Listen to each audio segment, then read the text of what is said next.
Waalaikumsalam. Masuk Mas. Silakan masuk. Silakan Mas, itu Mas mau di mana Mas?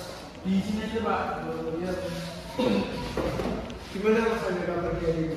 Alhamdulillah baik Pak. Tapi sedikit rada pusing Pak. Ada pusing. Kenapa pusing kenapa Mas? Ya ada masalah. Mau ada masalah. Tadi gimana perjalanannya ke sini? Lancar.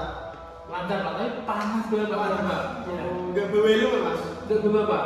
Oh, terus kemarin saya lihat Mas Angga di Pasar Sumbersio ngapain Mas? Oh itu beli nasi pecel Pak. Nasi pecel. Iya. Oh, sama teman kamu itu? Iya sama teman saya. Mas Angga datang ke sini kan pasti kan ada maksud atau ingin diceritakan kepada saya. Kita sebelum memulai sesi ini saya akan jelaskan sedikit tentang sebelumnya Mas Angga sudah pernah sesi konseling? Belum pernah Pak. Baru kali ini. Di sini saya akan menjelaskan sesi asas-asas konseling. Nanti kan ada banyak asas, nanti akan saya sebutkan intinya cuma 3 asas kerahasiaan, keterbukaan dan kesukarelaan.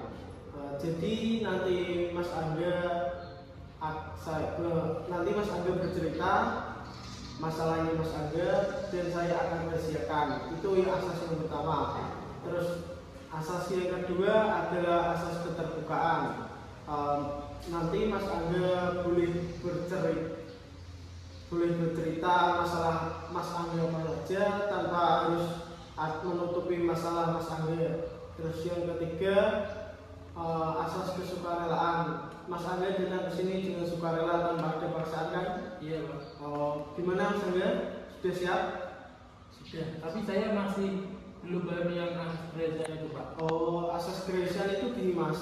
Mas Angga boleh bercerita apa saja, nanti saya akan rahasiakan. Kan yang di sini kan cuma yang tahu kan saya sama Mas Angga saja. Jadi nanti saya akan rahasiakan semuanya tentang masalah Mas Angga, latar belakang Mas Angga ataupun yang lainnya tentang Mas Angga. Gimana Mas Angga? Jadi nanti itu aman ya Pak ya? Aman, ya aman Mas Angga. Iya Pak. Gimana? Sudah siap dengan sesi konseling? Sudah siap Pak? Sudah siap. Sudah. Jadi begini Pak, saya kan sudah kelas 12 dan pendaftaran jalur masuk kuliah itu sudah di depan mata. Orang tua saya itu juga bersikeras agar saya itu memilih jurusan kedokteran. Katanya mereka itu biar masa depan saya itu jelas, tapi saya merasa tidak mampu dan tidak punya minat sama sekali di sana. Saya lebih ingin ke hubungan internasional atau komunikasi. Tampaknya kamu berada dalam kondisi dilematis ya, cukup berat Mas. Di satu sisi kamu ingin patuh pada ekspektasi orang tua, namun di sisi lain hati kecil kamu menolak untuk mematahkan masalah ini secara objektif. Bagaimana dengan nilai rapor dan pencapaian akademismu untuk pelajaran seperti biologi dan kimia Mas? Nah itu dia Pak, nilai biologi dan kimia saya itu dari kelas 1 SMA sampai kelas 3 itu cuma pas-pasan Pak, di kisaran 78 sampai 80, berganti terbalik dengan bahasa Inggris, sosiologi atau sejarah. Yang nilai saya itu selalu konsisten di atas 90. Saya juga aktif dan sering menang lomba di klub debat bahasa Inggris sekolah Pak. Berdasarkan data nilai raport yang kamu sebut serta nilai prestasimu di klub debat itu Mas, ditambah dengan data hasil tes minat dan bakat kamu ikuti di sekolah bulan lalu, terlihat ada pola yang konsisten Mas. Skor intelijensi verbal dan kemampuan persuasifmu berada di kategori sangat tinggi. Sementara skor spasial dan penalaran mekanik dan sainsmu berada di kategori rata-rata Mas. Betul sekali Pak Raffi. Saya kalau membaca esai, artikel, berita atau menyusun argumen debat berjam-jam, rasanya itu bagi saya itu sangat seru sekali Pak. Tapi kalau disuruh menghafal istilah medis atau mengerjakan rumus kimia yang rumit, kepala saya itu langsung pusing dan tidak betah. Masalahnya bagaimana cara saya menyampaikan kenyataan ini kepada orang tua tanpa membuat mereka kecewa dan mengira saya itu membangkang.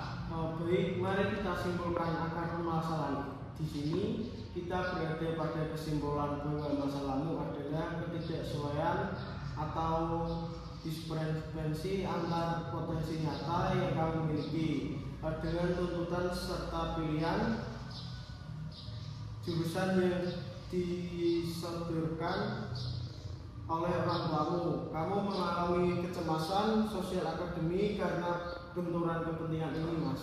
Apakah rumusan ini sesuai dengan yang kamu rasakan, Mas? Ya, pas sekali Pak Raffi. Saya sangat takut kalau saya itu nekat ikut kemauan orang tua masuk kedokteran. Saya malah stres berat, tidak kuat mengikuti perkuliahan, lalu akhirnya gagal di tengah jalan. Oh, begitu, Mas. Prediksi logisnya memang demikian. Jika dilihat secara rasional dari data penunjang yang ada, kamu memaksakan diri masuk ke jurusan dengan tuntutan sains tinggi seperti kedokteran tanpa model minat dan nilai yang kuat. Kemungkinan besar kamu akan berujung pada penurunan performa akademis kamu yang drastis.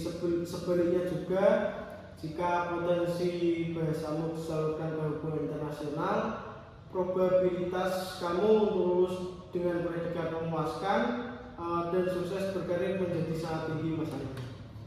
Saya paham secara logis Pak, dan itu membuat saya semakin yakin kalau pilihan saya itu tidak salah. Tapi langkah konkret apa yang harus saya lakukan sekarang untuk meyakinkan orang tua saya?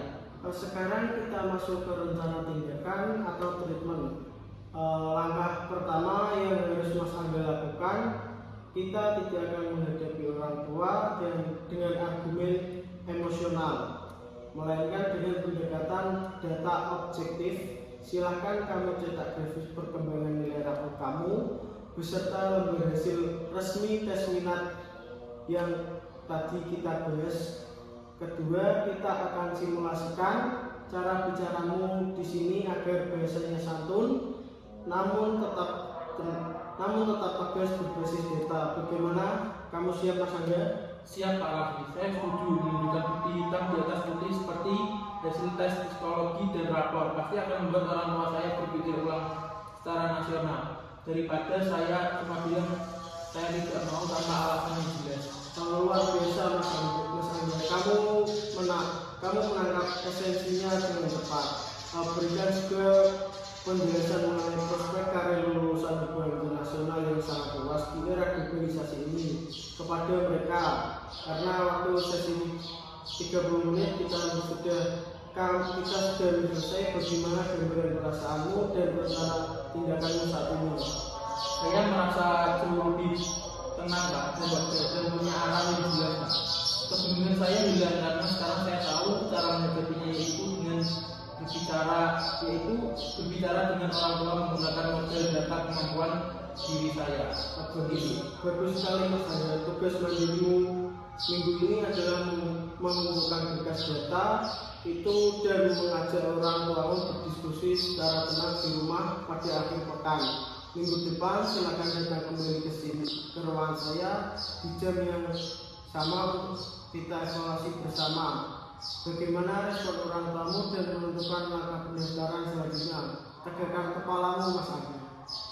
Baik Pak Raffi, saya akan melakukan tugas itu dengan baik. Terima kasih banyak atas bimbingan dan waktu Bapak hari ini. Saya pamit kembali ke kelas dulu Pak. Selamat siang. Terima kasih Mas Angga atas kedatangannya. I just had to let you know you're